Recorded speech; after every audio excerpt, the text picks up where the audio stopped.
પશુપાલન ને ડેરી ક્ષેત્ર માટે પણ માનની પ્રધાનમંત્રી અને મુખ્યમંત્રી અને આપણા નાયબ મુખ્યમંત્રી પ્રધાનમંત્રી શ્રી ભૂપેન્દ્રભાઈ, મુખ્યમંત્રી શ્રી પ્રધાનમંત્રી શ્રી નરેન્દ્રભાઈ અને નાયબ મુખ્યમંત્રી શ્રી હર્ષભાઈના નેતૃત્વની અંદર રાજ્ય સરકાર મક્કમતાથી આગળ વધી રહી છે. મને આનંદ છે કે આજે કોફી ટેબલ બુકનું વિમોચન થયું છે. અશ્વથી જાણકાર બને એમના માટે અમારો વિભાગ એ સતત આપની સાથે રહે છે. આની ધરોહર જાળવવા માટે ગુજરાત સરકારે બહુમુખી પ્રયાસો કર્યા છે. એમાં ખાસ કરીને આપણા દેશી ખોરાક કાઠિયાવાડી, મારવાડી અને સિંધી કચ્છી ગુજરાતની શાન અને ઓળખ સમાન છે. મને આજે આનંદ છે કે વાંકાનેરમાં પશુપાલન મંત્રી તરીકે આજે આ અશ્વ શોની ઉદ્ઘાટન થઈ રહ્યું છે. ગુજરાતની અશ્વ સંસ્કૃતિ, પરંપરા, ઇતિહાસ અને જીવંત વારસાનો મહોત્સવ એનો હું આજે ગણું છું. એટલે 300 થી પણ વધારે રજીસ્ટ્રેશન થયા હતા, પણ મને હમણાં ધ્યાનમાં આવ્યું છે કે લગભગ 250 જેટલા અશ્વો એ સફળ પરીક્ષણ જે આપણું છે એમાં સફળ થયા છે. વેદોમાં અશ્વને દિવ્ય શક્તિ સાથે જોડવામાં આવે છે.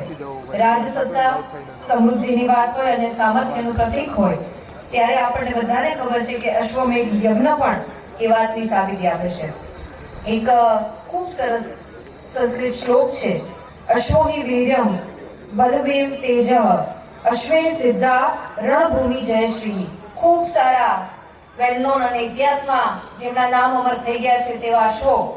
મહારાણા પ્રતાપજીના અશ્વની વાત હોય તો ચેતકની વાત કરીએ, રાણી લક્ષ્મીબાઈની હોય ત્યારે બાદલ અને વીજળી અશ્વની વાત હોય, શિવાજી મહારાજના કૃષ્ણા અશ્વની વાત હોય, ઇતિહાસમાં પોતે પોતાનું આગવું સ્થાન અંકિત કર્યું હોય ત્યારે આજનો આ 17મો અશ્વસો.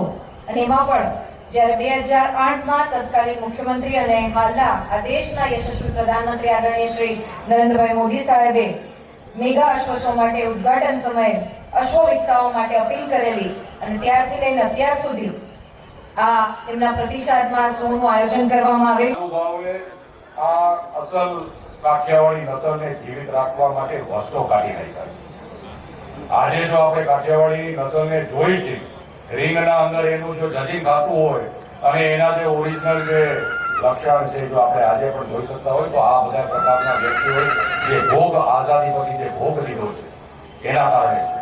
એક તો છે આપણો હાવજ, ગીરનો હાવજ, જે ખાલી માત્ર સૌરાષ્ટ્રના ગીરના વિસ્તારના અંદર વસે છે, જેને જોવા માટે આખી દુનિયામાંથી ટુરિસ્ટો આવતા હોય છે.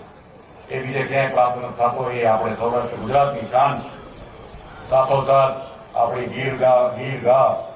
ગીર માતા, જેને આપણે આ ગૌ માતા, જેને આપણે ધાર્મિક અને આપણા સાંસ્કૃતિક ધરોહરનો એક જબરજસ્ત ભાગ માની છે, એ બીજો ભાગ છે. અને એના સાથે જો એ ત્રિકોટી કોઈ પૂરી કરતું હોય તો આ આપણો કાઠિયાવાડી અશ્વ છે એવું હું માનું છું.